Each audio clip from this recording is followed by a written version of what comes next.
আসসালামু আলাইকুম সবাইকে। আজকে আমি রান্না করব গড় আলু ধুমা দিয়ে আর চিংড়ি মাছ দিয়ে একটা সবজি, আর এই যে শাক ভাজি করব, লাল শাক। এই তো প্রথমে আমি কড়াইয়ে পেঁয়াজ আর কাঁচামরিচ দিয়ে দিলাম।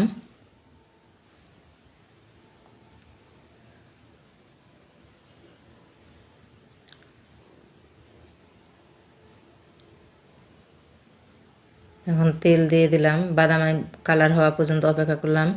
যখন বাদামি কালার হয়ে গেল পেঁয়াজ কাঁচামরিচ, তখন দিয়ে দিলাম হলো আদা রসুনের পেস্টগুলো একটু ভাজা ভাজা হয়ে আসলে সামান্য পরিমাণ পানি দিলাম। তারপরে দিয়ে দেবো হলো গুঁড়া মশলা, লবণ, হলুদের গুঁড়া, মরিচের গুঁড়া, জিরার গুঁড়া, ধনিয়ার গুঁড়া। এগুলো সব দিয়ে ভালো করে কষাই নেব। কষানো হয়ে গেলে এতে দিয়ে দেবো চিংড়ি মাছ দিয়ে ভালো করে একটু কষায়ে এর মধ্যে দিয়ে দেবো হলে সবজি।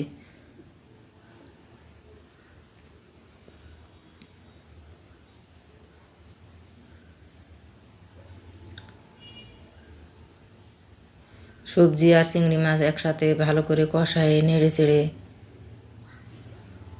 কষানো হয়ে আসলে দিয়ে দেবো পরিমাণ মতন পানি, যেরকম খাবো সেরকম পরিমাণে ঝোল দিয়ে।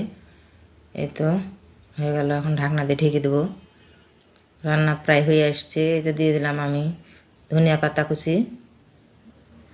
এই দেখুন হয়ে গেছে রান্না করা আমার একটা সবজির তরকারি চিংড়ি মাছ দিয়ে।